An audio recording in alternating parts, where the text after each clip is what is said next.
Lovely that you made it to us. I know I hear all these language practicing in the corridors, and I know how busy you are. So I'm very pleased that you take the time to join us today. And I'm very pleased to introduce to you Bert Koenders, who is a Dutch national and has a long and distinguished careers, both in the Dutch political system and as a leader in different assignments in development cooperation, conflict resolution.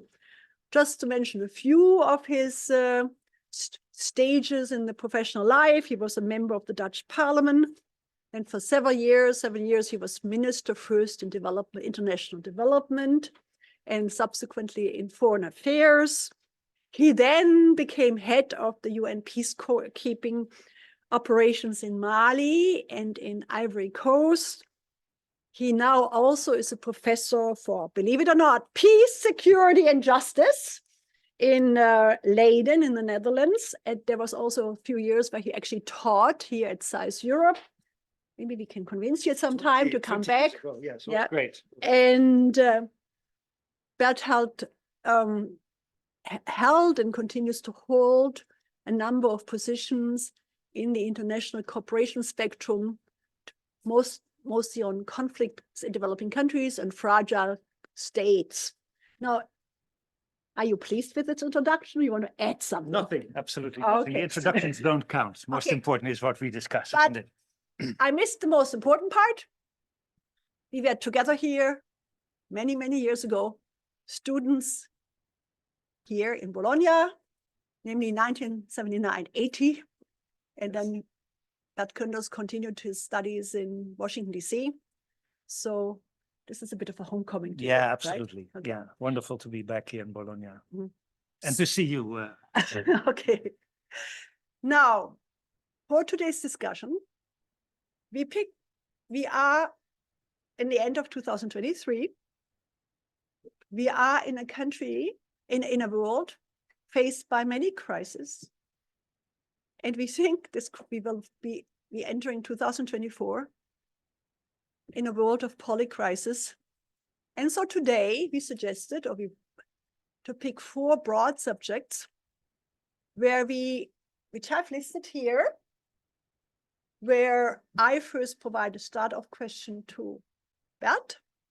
He will then respond, and then I open the floor that we discussed this question. So it's a bit different than what we normally do. Normally we give a presentation, and then we open the floor. I hope, feel free to just then interact, also please for the people online. But that's obviously, if we have time to approach other topics, we shall do so. But at that time, let me just charge ahead. Yes. And Bert, 2024 is a year of many elections. Half of the countries in this world actually go to elections,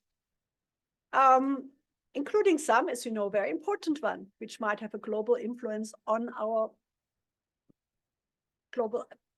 system, most importantly, United States. But we also have an election in Britain. We have a lot of elections in Asia, India, Indonesia, also Bangladesh. We have many elections in Africa, including South Africa. We have Mexico. And in Europe, we also vote for the European Parliament. Now, the argument is made, democracy in danger. But I just wanted to pose the question to you. What do you expect with this long array of elections? Could it be destabilizing? Could it be stabilizing? I cannot just hand you the word. Well, thank you very much. And first of all, thank you very much for inviting me and be back in Bologna in a very, very critical time, I think. We're just a few weeks before the new year starts. And let me answer your question by looking at the urgency of the present situation and how elections could impinge on those situations. I saw that the theme is polycrisis. Now, you can talk about that for ages. But obviously, we are in a very complex time with 2 devastating wars, one in the Ukraine, which is almost a sort of a neo-colonial war with a nuclear state. We have an enormously complex problem between Israel and Palestine, which has global ramifications. you see the amount of conflicts on the world, not in numbers rising, but in terms of humanitarian costs increasing very quickly. Very devastating wars and the amount of people killed, both military, but especially civilians. We are in a time of rising, I think, and we'll talk a little bit later maybe about the elections in my own country, where just the largest populist party under the leadership of Geert Wilders has become the largest party. It's a party that looks very differently at these crises than the present government, especially on conflict, especially on European cooperation, especially about the issue we see also in this polycrisis and erosion of international organizations. If you add to that some of the international public goods that are crucial to be invested in, and I'm sure we come at the last theme on the COP and the discussions we just had in Abu Dhabi, it is clear that in a situation in which we all find it difficult to define what the situation is, it's partly still unipolar. Look at the situation in Gaza and Israel, but the US doesn't have the same influence as before. It's partly bipolar, if you look to the strategic competition between the US and China, and sometimes there's Europe in the middle. And it's multipolar, with an enormous amount of unpredictability and an enormous amount of insecurity. If you look at that big context, and we can define it much better than I just did, do elections matter? I think they might be very crucial. Not because everywhere there is a democracy. The countries you just mentioned are very different. I just heard that President Putin is putting himself again forward for elections in Russia. But if you look to the list of countries you mentioned, so about 50% of the world population goes to some form of elections. The outcome of those elections might be more decisive for some of the battlefields we were talking about, including on the Ukraine, than the situation on the battlefield itself. And let me give you a few examples and end with my own country. Obviously, we all know, and we may discuss that in the questions and answers, the key election next year will be the American election. To a large extent, it will co-determine the relationship between Europe and the United States, the continuation of the existence of NATO, the support for the Ukraine, in which obviously a defining moment is to what extent the Ukraine will keep the support of at least the Western countries and maybe others. And it will define to a large extent international negotiations around issues of climate. So those discussions will have, and the outcome of those elections will be absolutely key for the outcome of one of these major battles.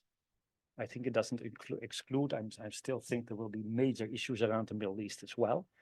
And the US will co-define that, and those elections will be absolutely key. And it means for Europe and for other countries that they better think through what the outcome of those elections could be for them, including the European Union. A second important element of elections, I think, is Taiwan. Now, it might sound awkward, and it looks very likely that the present government in Taiwan will remain in power, but there are two competing parties that actually have a completely different view on what the relationship with mainland China would be. And therefore, in the international tension, in the strategic rivalry we see between the US and China, and the risks of multi-fronted wars, so to speak, I don't expect them, but there are risks to that. That outcome is absolutely key. I might call two other countries. There might be very many elections in what we call the BRICS in the Global South. I leave the definition for what it is because the Global South in itself is a very complex mixture of countries. But if you look to a country like Indonesia or South Africa or India, all those elections will co-determine to what extent the sort of global resentment of many countries in the South against the West on Gaza, on post-COVID, on international economic arrangements, on the UN, will play its role. Think about Modi, for instance, in India. Absolutely key election. I think he will win. So probably it's a bit more easy to see what happens there. I end with Europe. We have European elections next year. And Europe is defining itself in all these crisis situations that we're just talking about. Today, we have a summit in Europe on the future support and candidacy of the Ukraine in the European Union. The party that won in my country is against that membership, is against further support for the Ukraine, is against an increase of the budget of the European Union, won't probably agree with the budget rules that are necessary to make Europe function in the future in a credible way as a global actor with a certain amount of, if you wish, strategic autonomy. And therefore, elections in a national country might be extremely important in the outcome of this. Now, the Dutch elections, Mr. Wilders won't form a government on his own, so there's a lot of things that can be said about this if this worst case scenario, in my view, would come through. But it's an element of discussions we see everywhere in Europe. Is the rest of Europe and Europe in the world seen as an opportunity or a risk? And almost everywhere we see that it's more seen as a risk than an opportunity. And if you look to European elections, the European Parliament, the new European Commission, it will be very key what the outcome of those elections are on all these issues. What's the future of the European economy in between China and the US? What do we do with enlargement towards the Ukraine? And does it mean that we need a certain amount of deepening in the European Union as well? What about migration? And that's my real last point for this part of your question. What I saw in my own country, and which I see almost in all the European countries in different ways, is not only the pessimistic view. Let's just see at the Polish elections. We'll see what happens next year in Britain and in some other countries. But you see two tendencies, I think, at the moment that you find almost everywhere. A fragility of coalitions. Therefore, the internal costs to come to an agreement on international and foreign policy are very high, and it's very difficult to come to an agreement. Problems are mostly internal problems of coalition politics. Look at your own country, Germany, for instance, with the whole issue about the budget rules at the moment. I think a second element in this is that the conservative parties are in generally competing with the far right on issues of migration. In my own country, you saw at the moment that the governing party on the conservative right, the liberal right, it's not very right wing, actually opened up the discussion that the major problems in our country, which is around housing, the squeezing of the middle class, the sense of inequality, the sense that the public sector is not sufficiently functioning for normal people, can be blamed on outsiders. That's in fact the asylum seekers or the migrants that are partly or completely responsible for that. By opening up that spectrum of a discussion beyond a real discussion which is necessary on migration and how to get grip on it, it's lead to a competition on the right side of the political spectrum, which we saw by the Rwanda discussions just now in the UK. We saw it in my own country, where people thought, well, listen, if this is the real opening of the debate, we better vote for the real thing, which is Wilders, the far right. To a certain extent, you see tendencies, although there are not elections there, but a combination with a second element, that's the weakening of the left. You see that also in Germany and the strengthening of the AfD. And my expectation is that that situation, which we, by the way, see also in the US, the Republican Party being hijacked by a small group, which is, making an exchange between support for the Ukraine and migration from Mexico, that you see similar tendency. Is the rest of the world a risk or an opportunity? If it's a risk, how do you manage it? The weakening of the left and the competition within the right. These are tendencies you see everywhere in Europe, but I would like to add to that, which is the hopeful point for 2024. Nothing is preordained in this. This is a real political battle. It's not won or lost by anybody. And whatever political persuasion you have from your point of view, it's still an open battle. I remember in 2017, everybody said the whole Europe will fall apart, will disintegrate, the far right will win. It didn't. We see major changes in Poland right now. There is a difference between Orban and Meloni. We're not sure what happens to Wilders. So there's a whole issue around elections, which I think are much more important than sometimes is depicted. Sometimes the outcome of a battleground is more decided in Washington than in Kiev or in Odessa. So that's why I think this year of elections, and we can talk about many others, is absolutely key next year. And there are many colors of gray. Yes, you have full democracies. Yes, there is a rise of authoritarianism and autocratic leadership. But at the same time, elections do still play a large role in this setting of the way we take decisions now about our international future. And I didn't speak yet about one important continent, which I think is extremely important, that's Africa. We will have many elections in Africa. And there is a specific issue around, no, I wouldn't say a specific issue. It's an issue you find everywhere, namely to what extent democracy is actually delivering for people. And I think especially in many of the African countries where I have worked, in Mali and other places, you see the popularity actually of undemocratic forms of government, because the democratic forms of government were not delivering and were often not democratic in essence. So a long answer to your first question. There is not one answer to it, but elections are key. They are not preordained. It will be a big battle in many countries in the period to come. And we better be very vigilant around it, because they will determine the room for maneuver on many international issues in the years to come. Well, thank you for these comments and response to the first question. I suggest now that we open the floor for about 8 minutes for questions before we go to the second question. Our second question will be, as you see it on the wall, on the slide, specifically on the issue of accession or possibilities for accession to the EU for Ukraine. But your comments, questions, and also please the visitors on online on this very first set of remarks or observations. Yeah, could you please introduce yourself and give us a bit where you come from, so we have a sense?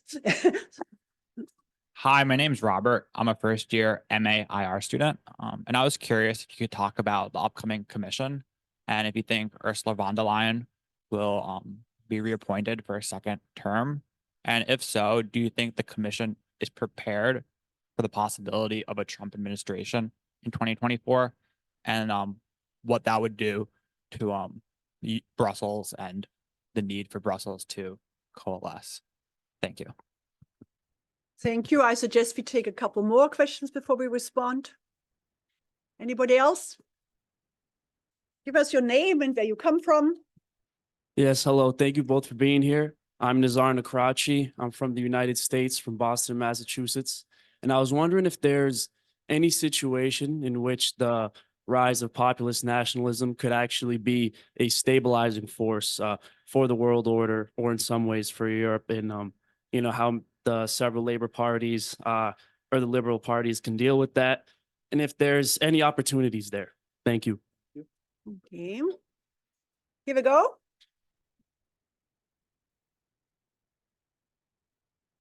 All right. William Southworth Maya, United States, from Montana.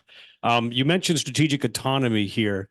I'm curious, suppose we go of a Trump administration and there's a separation between the EU and or I should say distancing of the EU and the United States, what measures are on the table, realistically speaking, for strategic autonomy in the short term? And in the long term, what else might we see? We can still take this one. Hello, I'm Harrison Quinn. I'm from the United States. I'm a first-year MAIR student, and specifically with the Netherlands, I think a big part of Geert Wilders' success was considerable Dutch media tolerance for populist rhetoric ever since 2002. So, how do you suggest that we de-Wilders Dutch politics and maybe have some progress towards a more preferable political leaning? Thank you. De Wilder here. Well, Easy back to you. questions. Very easy questions. You know yes. the real answers at my neighbor. She knows in many of these questions much better than I. Look, let me. The first question is impossible to answer. I don't know if she will be reappointed. I think it looks at this stage pretty likely, but and this is a bit of a cliche. It's again not preordained. Quite a few things can happen in the next couple of months. It depends also on the outcome, obviously, of the European elections. Who could be possible competitors? What would be the role of different countries in how they view van der Leyen as leading a new commission? I just came here today or yesterday, and I saw that there was a big debate in Italy to what extent Draghi would be supported by some of the southern countries. I think it's really not preordained. And I'm using that word a lot because I think if you look to the last couple of years, there is an enormous amount of unpredictability in this. Van der Leyen is seen by different people in different ways. I mean, the comments, not necessarily my comments. She was a weak Minister of Defense in Germany. I know her from the time. I didn't think she was that weak, but I mean, it was the perception. She became a very leading figure in a specific historical time in Europe when she took advantage of the need for European initiatives around COVID, around the budget. And Europe becomes often more important at the moment that there is a crisis situation. And she was leading the gang to a certain extent. That irritated people as well, but in the end, I think that was quite positive. There are also some risks to that. You see that, for instance, on the issue we'll discuss in a minute on Ukraine candidacy. I think she took the leadership, which I admired, how she went to Kiev and so on and so forth. But you see how thin, because of these domestic political discussions we just had, the risks are at the same time. I just look at her, the way she dealt with the Gaza war, for instance, the way she took positions before it was a reality among European countries. There were differing views on that. So there is this issue around what will happen to the Christian Democrats. How will she perceived in her leading role, which I think is necessary for Europe, but it's not necessarily will be supported, and it depends on other jobs in Europe. Europe in that sense is not very attractive. It will be also, a fight for different jobs. We already had the first one on the European Bank, Investment Bank. We will have that on many other commissioner views. There will be the Secretary General of NATO. This will be put in one big basket, and then appointments will be made. If I would have to put a bottle on it today, I would probably lose it, but I think she would remain on as European president, but absolutely not a given fact, I would say. The second is a very crucial one. Would the European Union be ready for a Trump administration? Depends, of course, in which areas and on what issues. But my fear, it's not at all. If you go to Brussels right now, where we had maybe a strong strategic moment after the invasion by Putin in Ukraine, a certain amount of unity in Europe, a strengthening under the Biden administration of the transatlantic bond, a leadership that even led to a strengthening of Europe rather than a weakening, which was the idea of Putin, of course. You weaken Europe because they are weak and you can weaken them further. They won't react like in 2014 with the Crimean War and so on. The opposite was true. At the same time, we see how enormously fragile that unity is. I was just coming back from Germany, where I think major decisions were taken on the Ukraine war, what they called Zeitenwende. We are now in a different situation in Germany. We cannot be any more dependent on Russian oil. We have to think through that not the Americans are the only ones taking care of our security. We have to do more ourselves, investing in defense. And we can be in our export levels as dependent on China as we were before. So we have to reform our strategic culture and the way we deal with it. If you go now to Berlin, Bonn is a long time ago, but sometimes it is a little bit Bonn, you see that this Zeitenwende the strategic culture of thinking through the role of Germany in Europe would be is already quickly lessening. There are other issues. There's the fragility of the coalition. There is the budget talks. Very important points, by the way. I mean, I'm not, how do you deal with climate change in your country and making sure that everybody can afford it? So it becomes one issue among others. And I see that in other parts of Europe as well. Germany is just an example.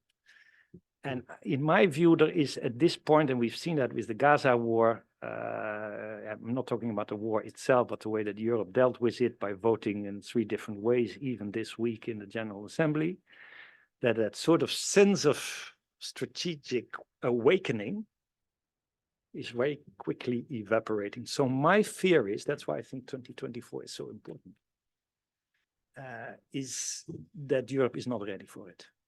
Doesn't mean nothing is happening. There's an enormous amount of cooperation at this moment between the US and Europe in Ramstein on support for Ukraine and so on and so forth, but it is fragile. At the moment that we continue to stay in a certain amount of stalemate in Ukraine, you see the weakening of support in the US, especially under the Republicans, then this can easily reinforce itself.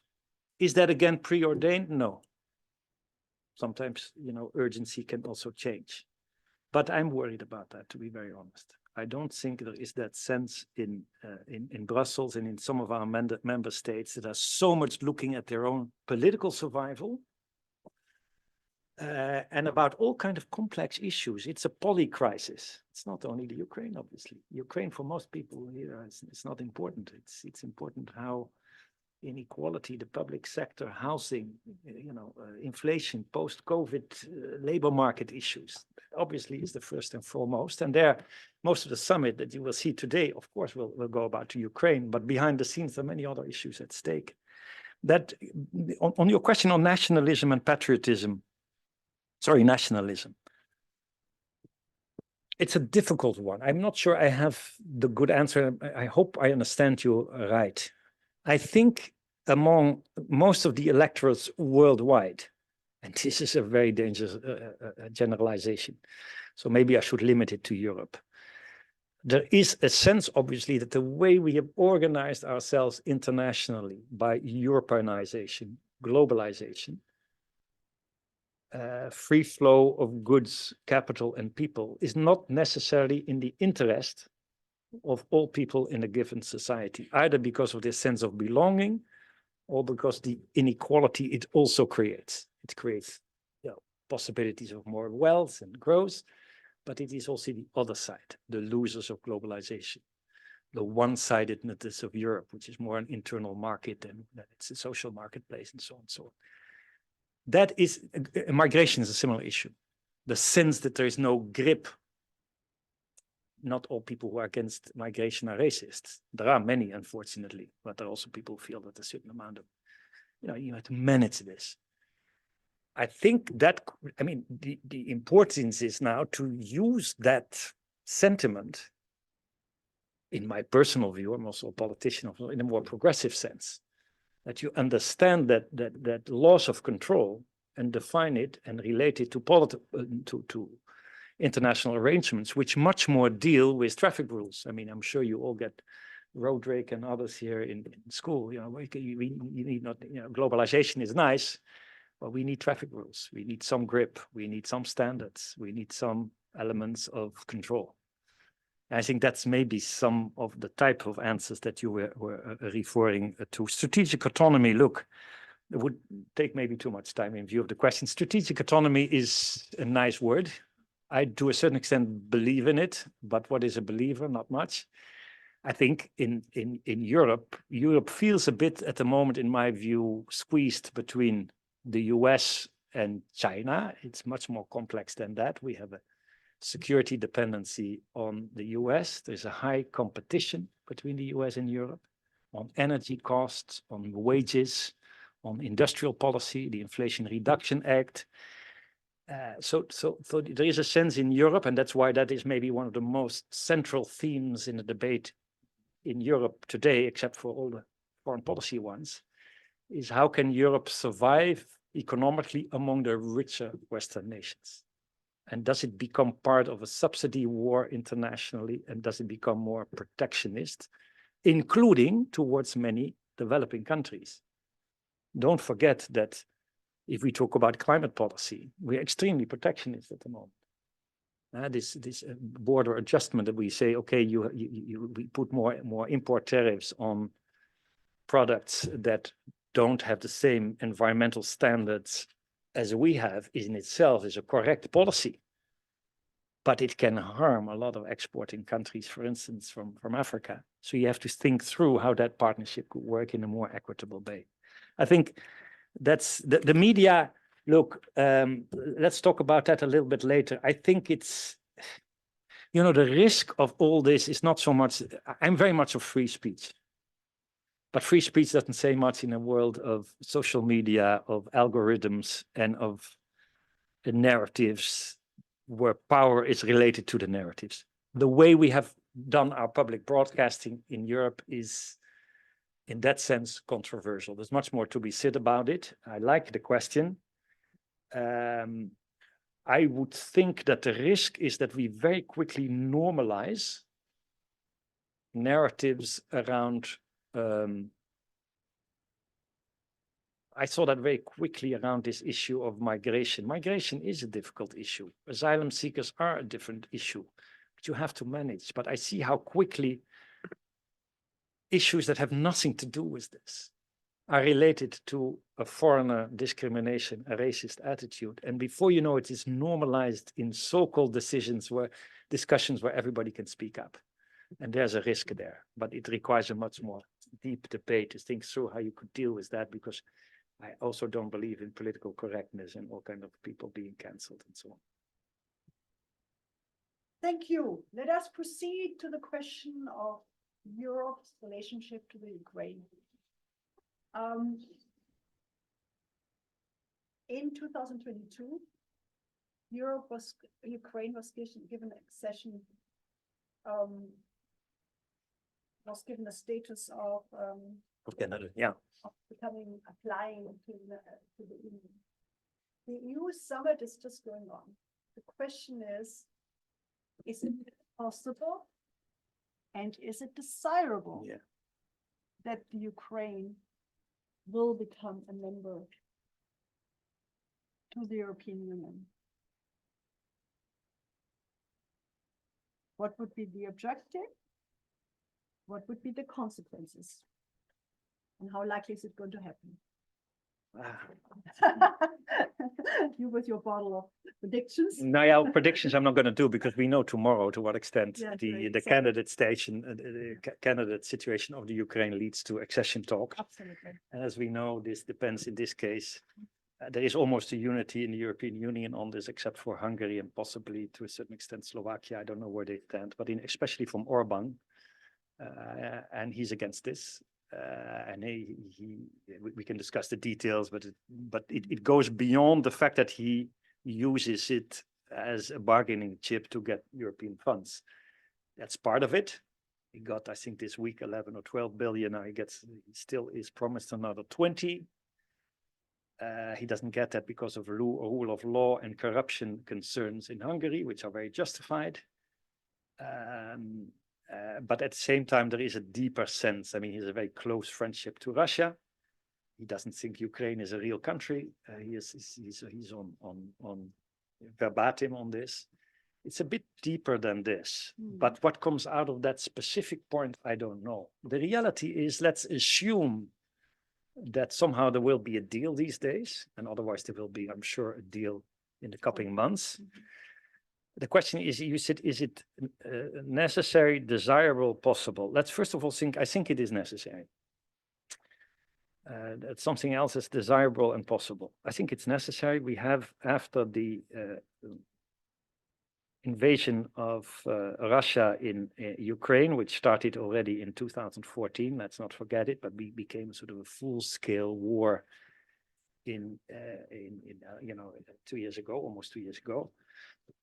The European security order is in a completely different context than it was before. Here we have a return to interstate warfare with one nuclear power, where the outcome at the moment looks like a stalemate. It doesn't necessarily have to remain that, but I think it's a pretty urgent situation right now in which both for military, political, as technological reasons, you don't see an easy breakthrough for one of the parties to win.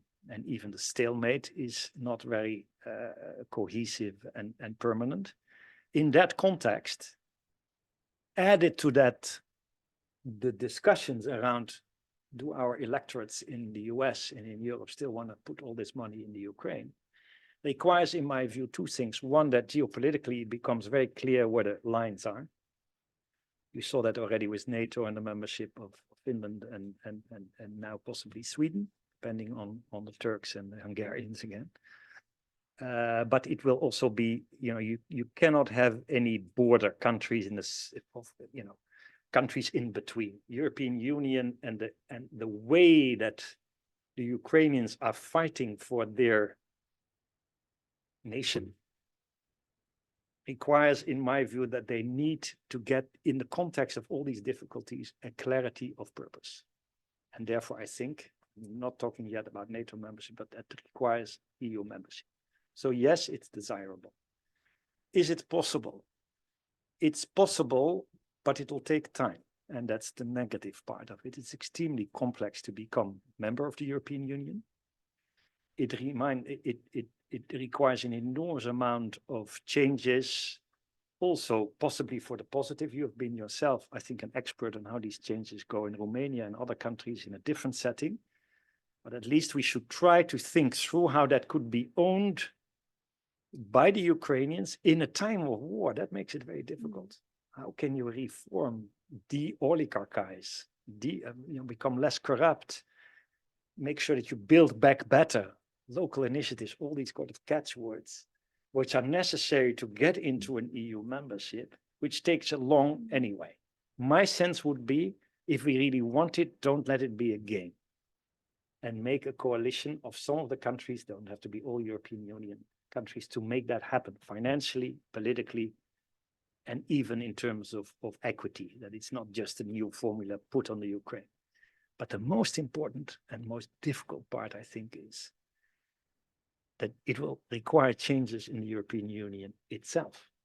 Can we, with all these complexities we already have, with Hungary, with the differences between my country and Portugal, or between Spain and Estonia, add a country, and we're not only talking about Ukraine, will also mean the Balkan, the countries in the Balkan, in which you still want to be a strategic autonomous partner and come to majority voting. So the absorption capacity of Europe is very difficult. Don't forget that if we would today, Ukraine would be a member of the European Union, I think it would be 40% of the budget would go to the Ukraine because of agricultural and social situations there.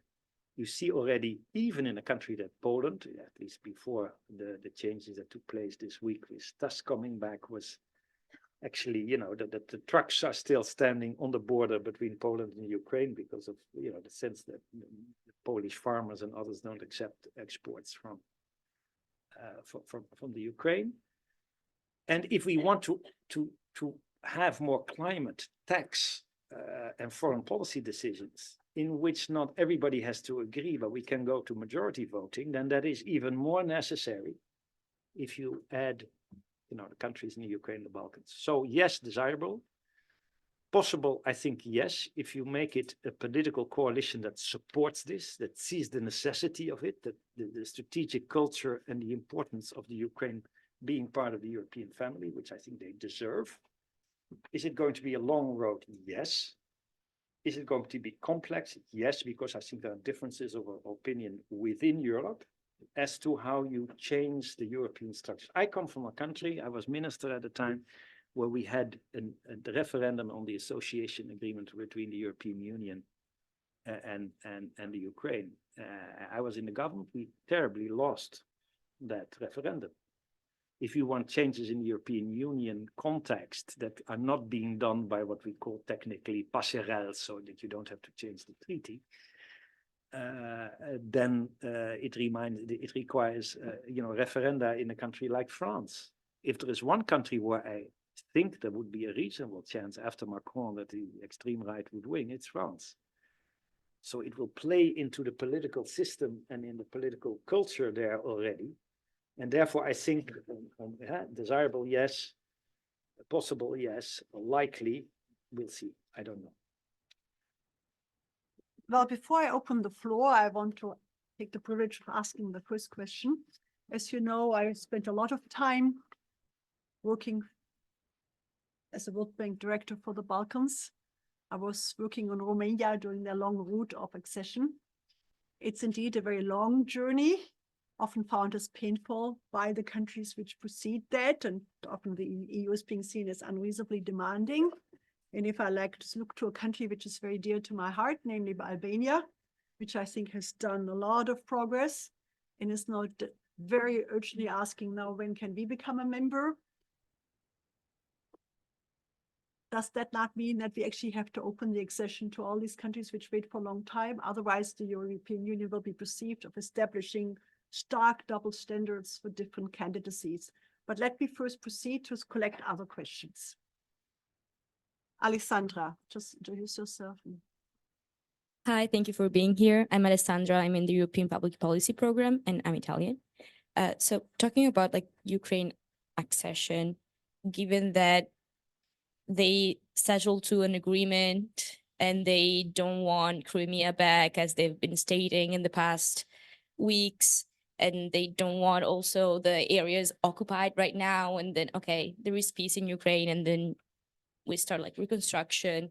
Like, don't you think that the public opinion will be eroded in Europe after like only 1 year? The European Investment Bank has given more than 2 billion just for emergency, extra 4 billion euros to help refugees all over Europe. The EBRD, since the beginning of the year, gave already like 2 billion euros to Ukraine. Like, and then if they become members of the EU, the majority of like social and regional funds will go directly to Ukraine. Don't you think that could be too much of an impact for Europe? Thank you. Anyone else? No?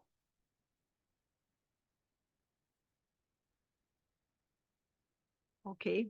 I don't want to put you on the, yes, indeed. I was hoping that I would get, we have. Hi, I'm David Reiner. I'm American. I just have a quick question with regard to the Ukraine and EU accession. When the war originally happened, it seemed that Europe and the United States had the political will to see it through, and you could understand how that would work out with regard to the security interests of Europe and the European Union. Kind of like historically World War II kind of thing, take a bite here, take a bite there, and at some point in time, it has to stop.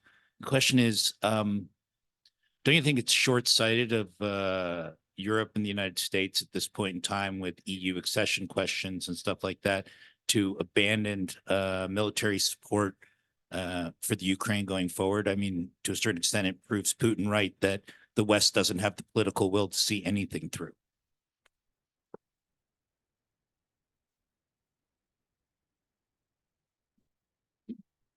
Hi, my name is William Hill. I'm from the US, from New York. And my question is with the interrelated question of Ukrainian accession to NATO in the aftermath of the war, and the connections with the European Union accession. And I guess maybe more broadly, defense questions in Europe. I know that's been on the agenda for a long time. And I think Ukrainian accession would make that even more complicated. So I'm curious what your thoughts on that might be.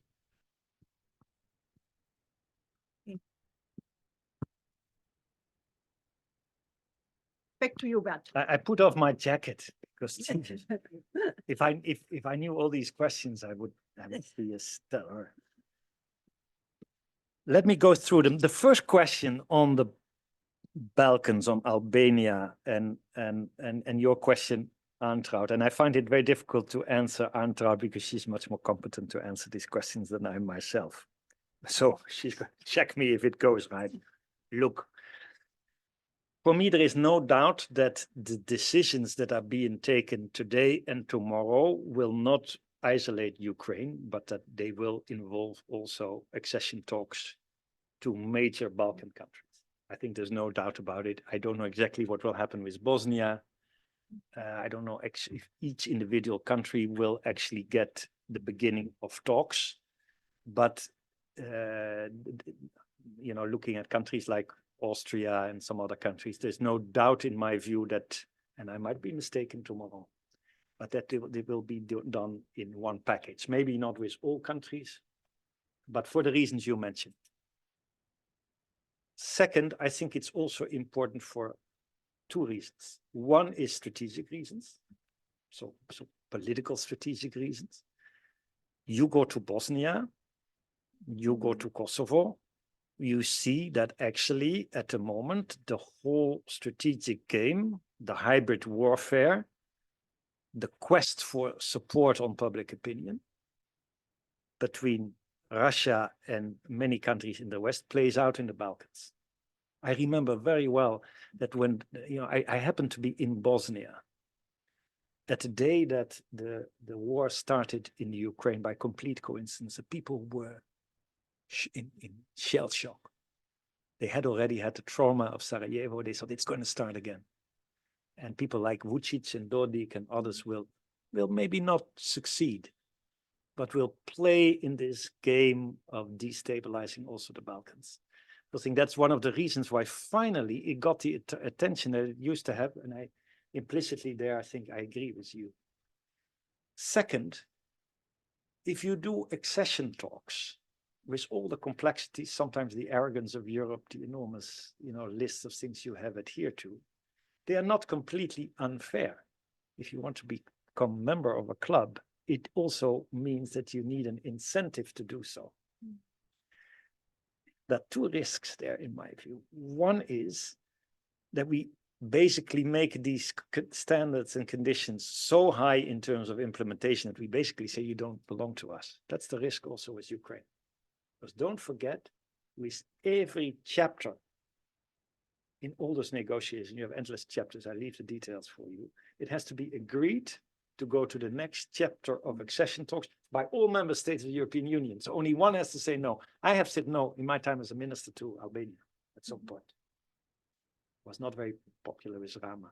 And the third point is that for the populations in those countries, it's not always clear where Europe stands. Are we there to keep them out of the club with the risk of destabilization, of leaving them alone in a world that needs cover? Countries, especially the smaller countries, need cover. But the other side is, and that brings me to the most important point, on issues of rule of law, of democratic principles, I don't think you can compromise. There were real reasons why, at that time, Albania, or take Bosnia today, could not be part of accession talks as, when these sort of first elements are not being taken care of. We were already criticized by putting massive pre-accession money in Bosnia and other places, which actually supported the elites in that country. And those elites were, to be very honest in this room, corrupt and basically only looking at their own ethnic nationality, being Croat, Bosniak, or Serb.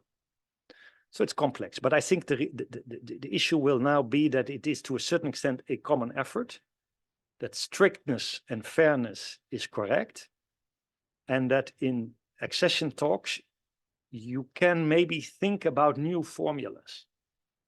We have to innovate ourselves as Europe. So you can have sort of a phased integration process. It's not either you're a member or you're not member. Maybe you can work around certain things where you could become part of the foreign policy making in Europe or parts of the internal market.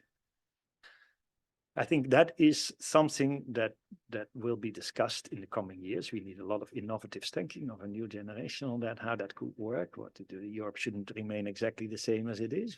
It's very different to have a Europe, of 35 states, and we used to start with 6. Before you know it, you're nowhere.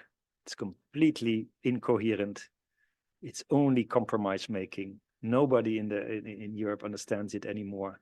Forget the strategic autonomy and so on. So there is a real balance to be struck there between enlargement and deepening.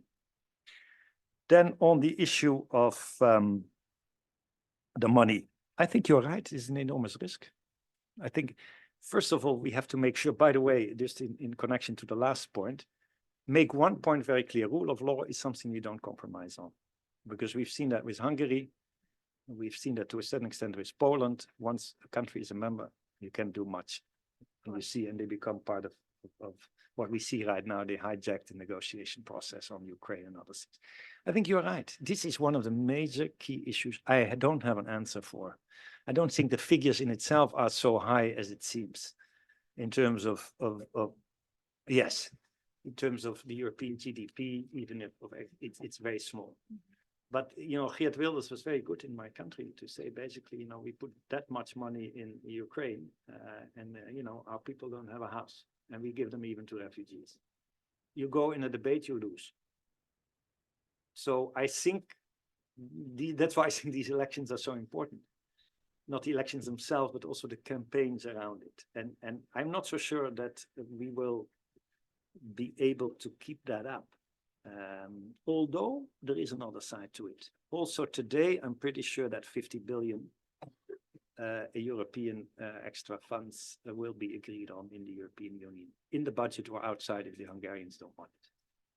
I think the support, if you look to the public opinion in European countries, is still pretty large. It's a bit lessening in the US at the moment, but not necessarily in Europe.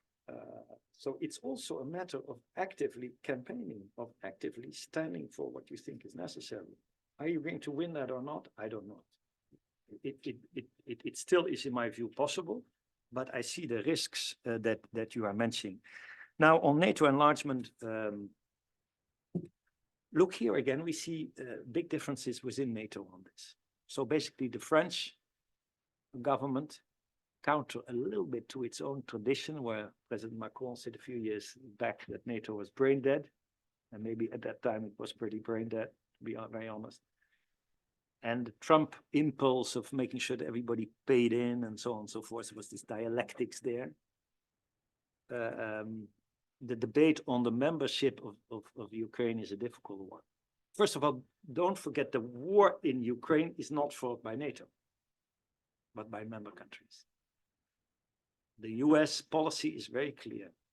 You know, we are not involved in this war in the sense of NATO, Article 5, of, you know, sending long-range missiles beyond the Ukrainian border against Russia, because in a nuclear time and age, that is for us to risk. It's basically very simplified the argumentation.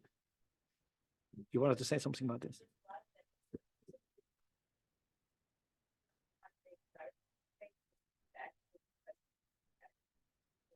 Well, that's a very good question. I think it's maybe some of the experts here know better. I think what we have is the European Peace Facility, which is European money, and that's used for, you know, reimbursing countries that send munition and other things to Europe. So I would say this is direct, but it's indirect, direct, and it's a matter of definition. But it's not like NATO. NATO doesn't send weapons.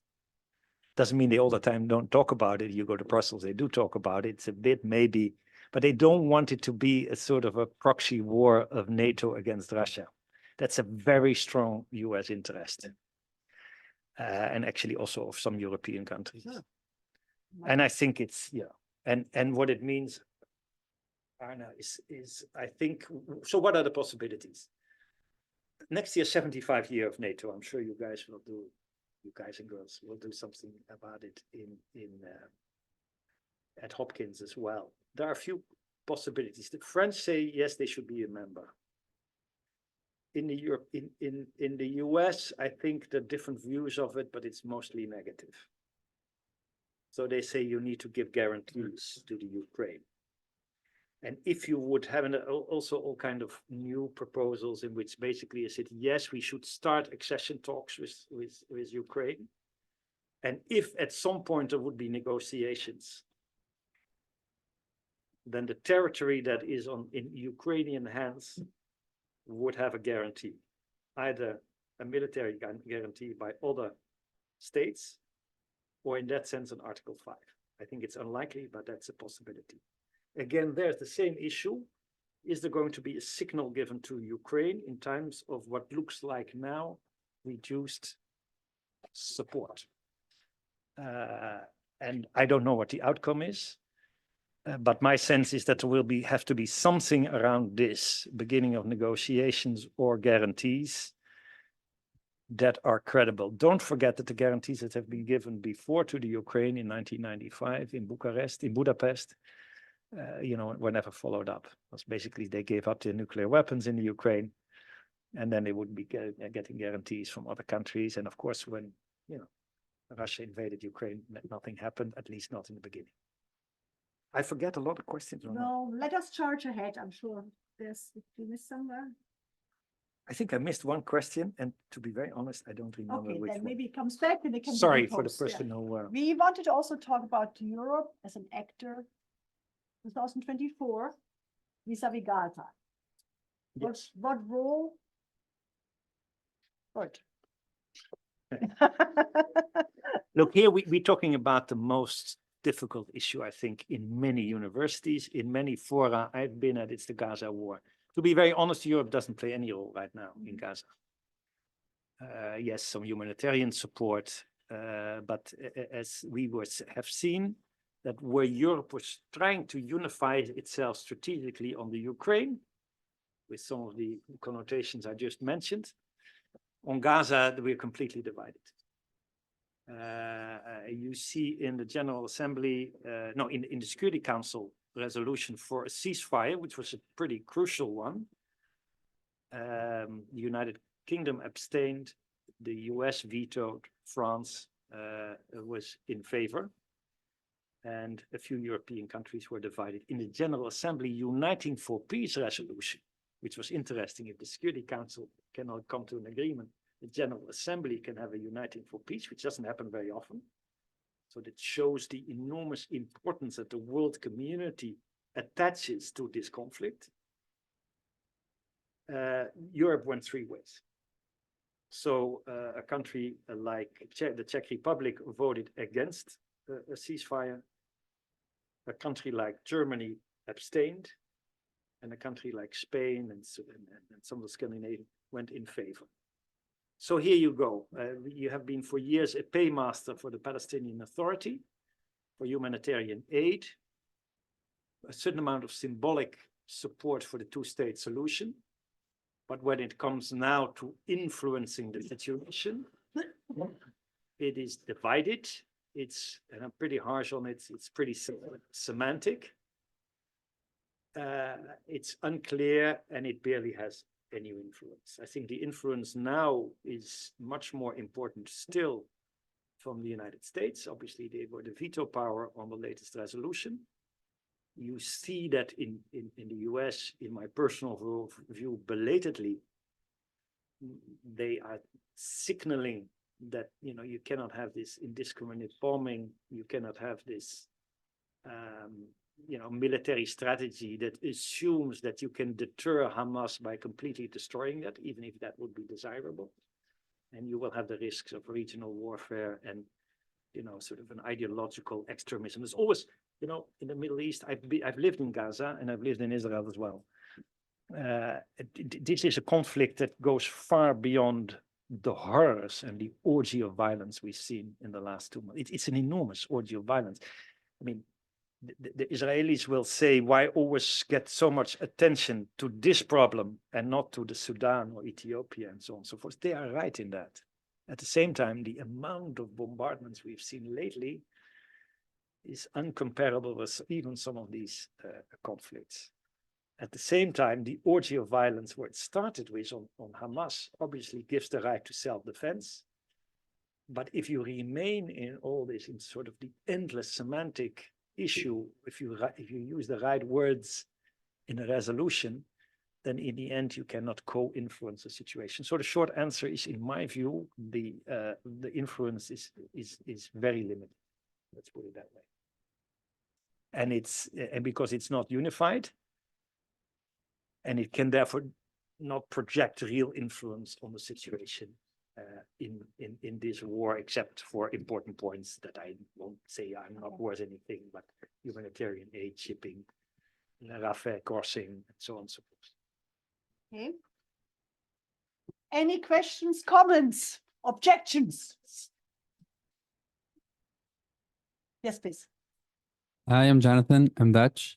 My question is, I think I agree very much about that the EU doesn't really, is not really in a position to exert any influence, but how should, like, I think they sort of should be because of like their extensive economic relations with Israel, also the EU's like big funding, basically that big funding chunk in Gaza, like in the West Bank and for the Palestinian Authority. So what are ways to say for the EU to do leverage in some ways a bit better, or to like transform that economic role they have into more political implications? Anyone else? Don't have any warfare here as Johns Hopkins on this issue. You have in many, I don't want to invite it, but I'm sorry, this is going to sound really probably a very unpopular view. no problem. I understand the importance of Ukraine and how it impacts the Baltics and Moldova and European security, and whether you consider it a European country or not, how it impacts the entire dynamics of the European Union and all of that. I can understand, and I understood why it was on the front page. The question is, who cares about Gaza and Israel? It's such a small conflict in the overall. Why does it dominate? I mean, I think it's brutal what's going on. I think it's brutal what happened originally. But the way that, and ever since I was young, the way that Israel and the Middle East have dominated the news with small conflagrations or whatever you want to, why is it even a primary issue? Why does it wipe Russia's invasion of the Ukraine off the front page? It doesn't seem to make sense to me at all. Okay. I don't think it's an unpopular view necessarily. I think it's a fact, isn't it? Right. Somebody else? Here, please. Hi, William Maya here again. And I actually think, following up to that question, I would ask, obviously there's going to be radicalization and a domestic, or rather a popular response to the conflict here with the Palestinian people and the surrounding regions, the diaspora. But what are the short-term and long-term chances of actually this conflict expanding? Is there any chance that, anyone's getting involved at this point? Because it doesn't seem like it. And if not, in the long term, what can we see happening from this? Is a war, another invasion of Israel a possibility at this point? Has that changed the dynamic? An invasion of Israel. Yes, to give a very extreme example.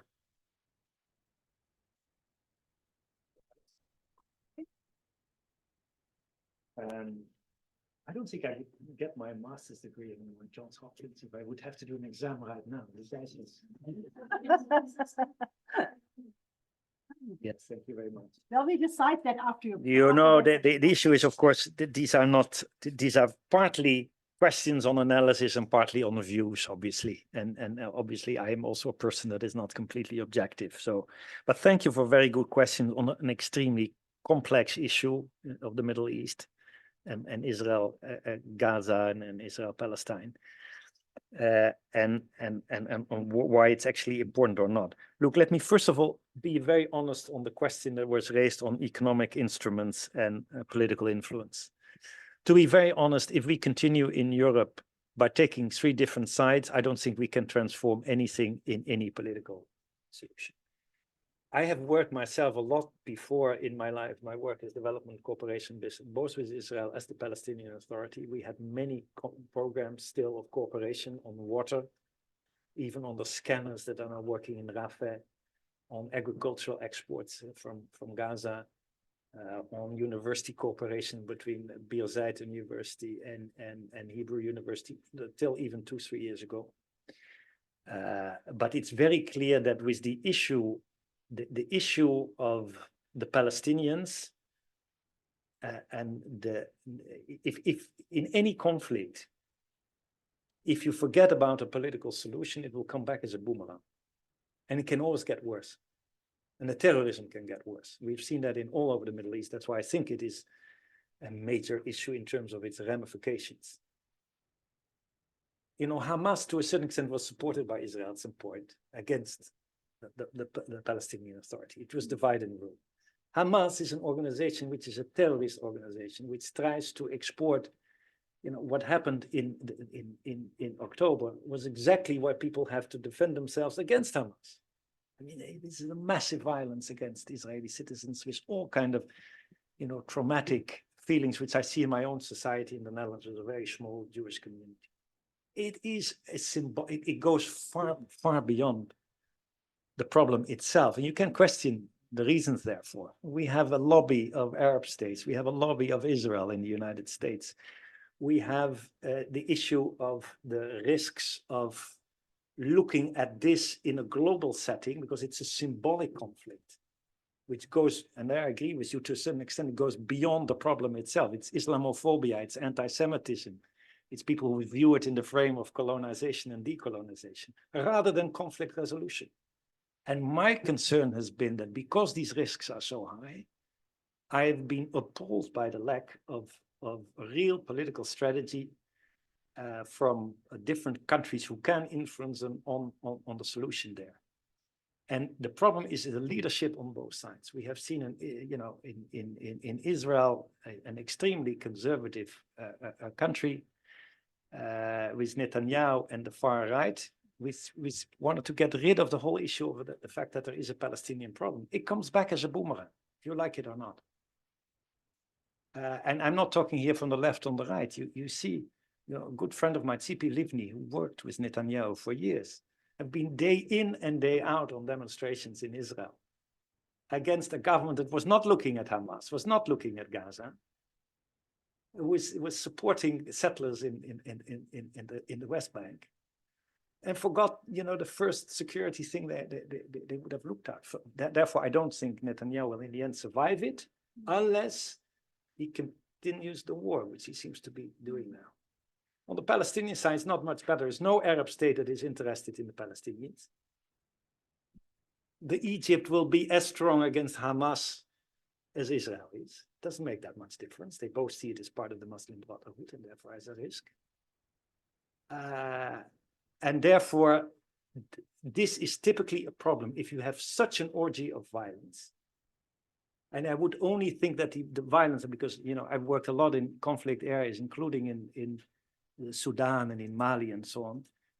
It is true that there is a certain amount of, people look to some conflicts more than to others. So I understand some of the sensitivities in Israel on that point. Doesn't take away the fact that the bombing we see right now, I have never seen, not even in the US, in Afghanistan. The type of bombs are 900-kilo bombs in an urban area. That doesn't deter, that kills. And therefore, I'm very strong that at this point, with the global setting we're talking about here, where people look at hypocrisy and the West and so on, sometimes correct, sometimes not, there has to be a clarity around this. The political solution will be difficult. In my view, without the corrupt Palestinian Authority, the terrorism of Hamas, the direction, unfortunately, that the political system, which is a democratic system in Israel, has taken, means that the solution has to come from outside. There's no doubt about it. The risk is too high. Is the risk for a regional war? I wouldn't look. The US has sent 2 aircraft carriers and munition to Israel, which works both ways. It works to deter others to take advantage of this. At the same time, it supports Israel in continuing a fight. It will not win in terms of its own security and the risk of radicalization. And you can debate this for endless, you might have different views on this. But in any case, my view would be still, and it's very unpopular, Anna, is still the 2-state solution, is still working the US, maybe to a certain extent Europe, with a few Arab states, thinking through what happens with Gaza after this destruction. I don't think the Israeli occupation that they want to continue, or any leadership by Hamas or the Palestinian Authority will work. So the craft of diplomacy is to figure out what could happen here. I don't think it's impossible. It's necessary, but it requires action, and it doesn't require sit back and think that this problem will again solve itself. It showed that it didn't solve itself. The last effort that I've been involved in myself was in 2017 and as a small stuff, we are a small country, was with John Kerry and some of the Arab states, and at that time the Israeli government, before Trump would come to power, because we knew that would be a different ballgame. He changed the embassy to Jerusalem and went for something interesting, which are the Abraham Accords. But the Abraham Accords can only, so that's the agreement between the Arab states and Israel for mutual recognition, or recognition of Israel especially. I think there still is a possibility to work around that. I think it's our obligation, whatever we think about this horrible conflict, is to think a bit outside of the box and outside our frames, and about the enormous overburdening of this conflict in terms of debate, domestically and internationally, to come to some diplomatic solutions. I don't think it's impossible, but with the present leadership on both sides, I think it's pretty unlikely. I finally want to take you to a very different topic. I think yesterday COP28 concluded finally with a joint agreement, not necessarily as strong on the getting out of fossil energies, but at least something is in there.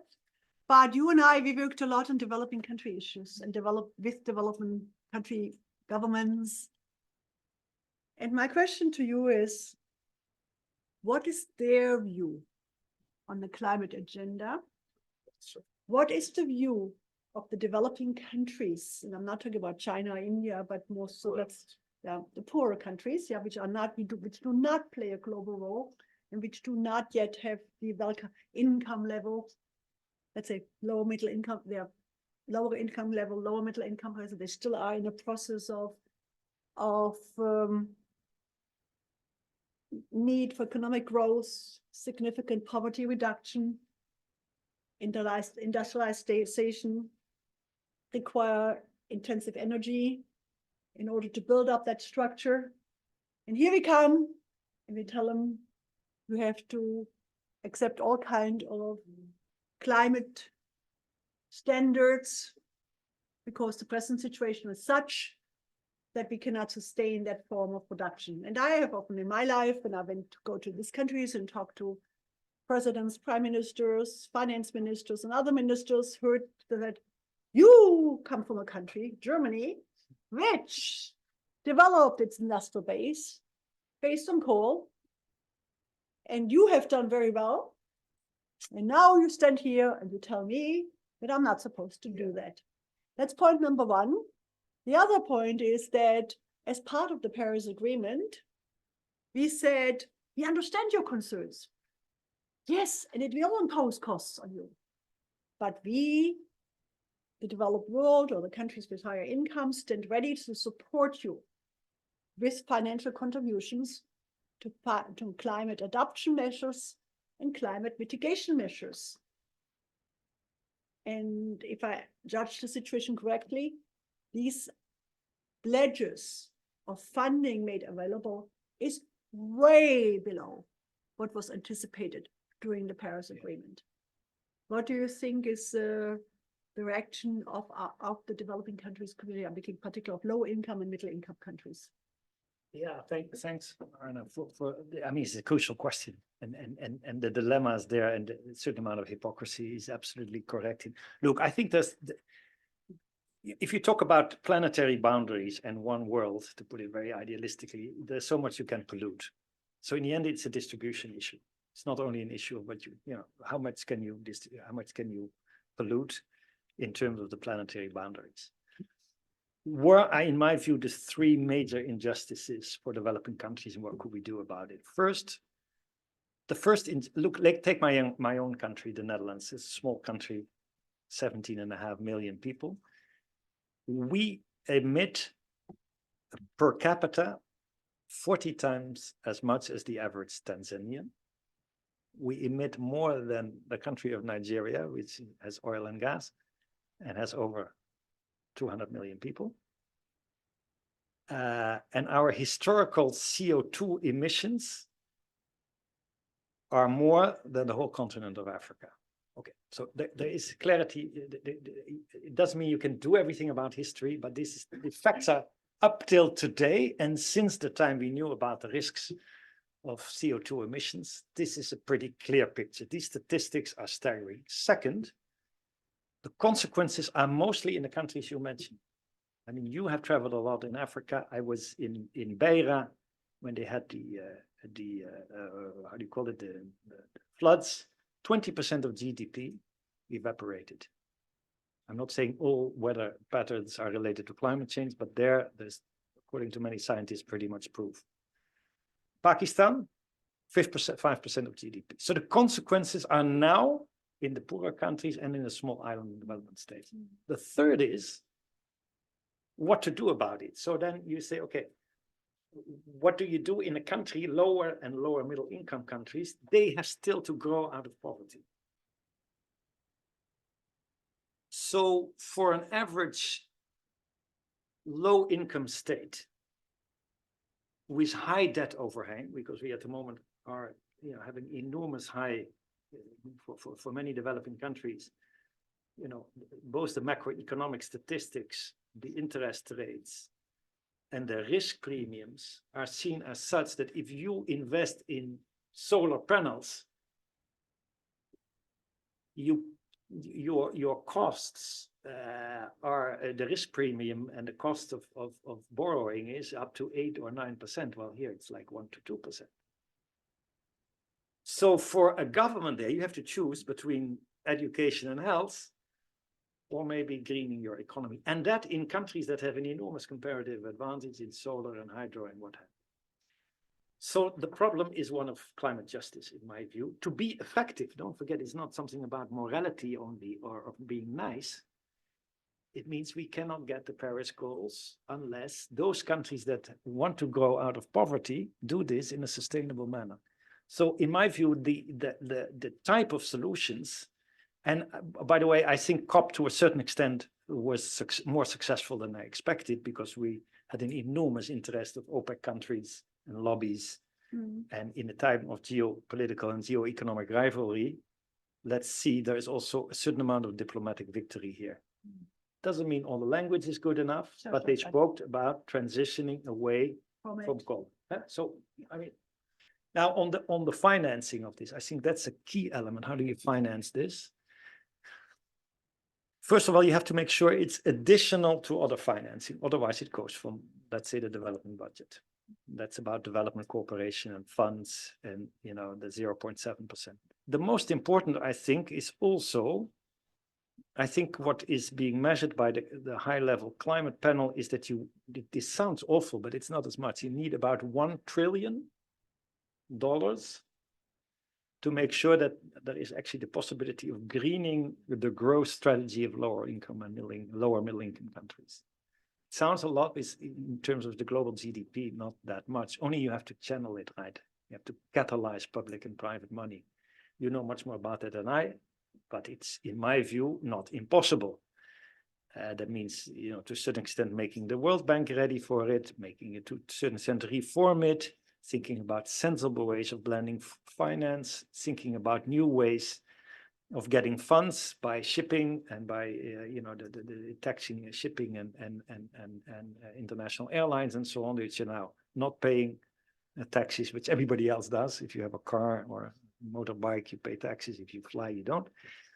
So there are, in my view, pretty simple solutions if there would be simple solution in terms of financing. And I think that's the big challenge for now. There are lots of other things, but in my view, this is triple injustice. There's planetary boundaries. There is an agreement. You have to speed up if you want space for many of the countries that still grow, and you don't want them to do that on coal like in India, or, well, transitional gas you can still think about, I think. forget about your own hypocrisy. You were talking about my country, your country. I remember very well the decision being made in the European Union. We don't fund any projects and programs unless with fossil fuels. And at the moment we have the Russians invading Ukraine. You went to open up your call in Germany. We went all to Nigeria and to Mozambique and to Gabon to get the stuff. So this hypocrisy will not work. I do think that we have to get our footprint ready for a net zero in 2050 if the Europeans are ready at 2040. Otherwise, for the rest of the world, there will be not much space to grow out of poverty. All right. Some last final statements, questions before we let Bert complete his exam here? Yeah, that's a good, good. definitely. Thank you. Hello, hi, my name is Ruth. I'm a second year Maya student. I'm from Ireland. I just wanted to ask you about the role of the World Bank in the sort of financial default we're seeing across Africa. And what role do you think that they can play? I think it was Ethiopia just defaulted this week on their Euro bonds. The figure is like there's been 18 sovereign debt defaults in the past 3 years, which is more than the combined last 2 decades.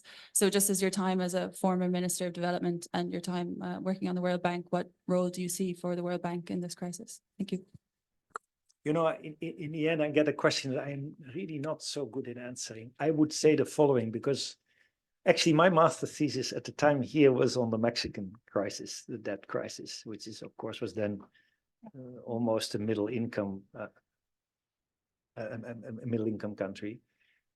And we have now a very different debt picture compared to that period. We have we have much more, to a certain extent, much more private debt, which is very difficult to pay back.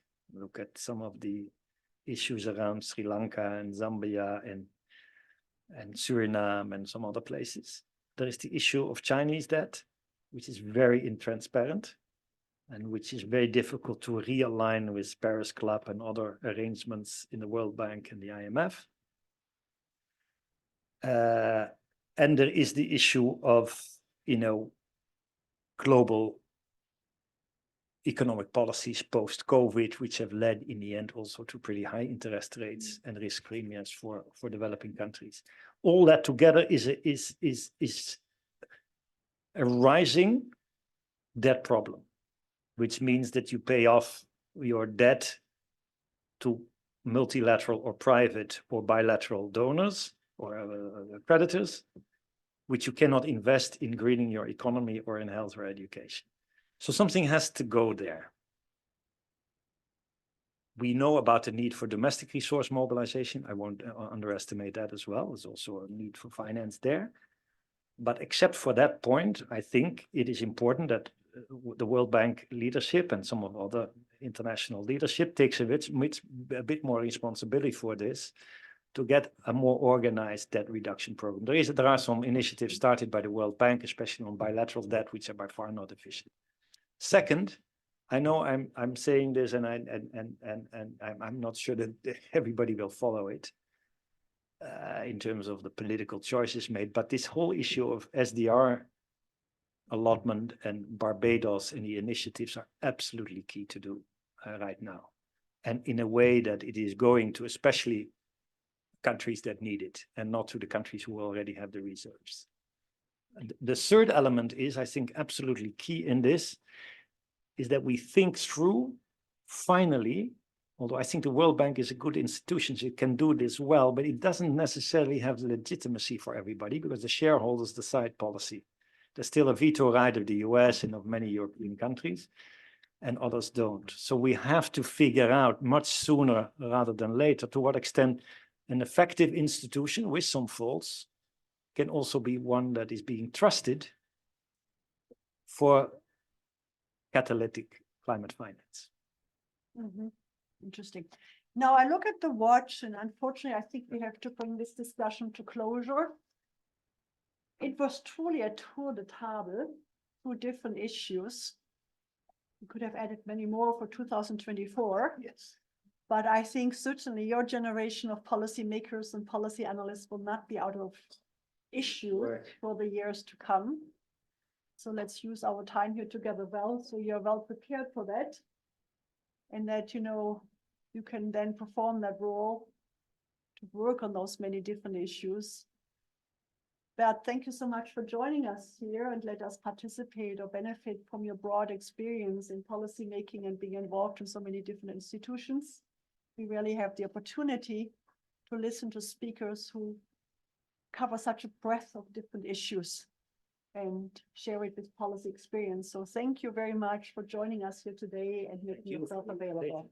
Thanks. Thank you very much. Thanks so very much.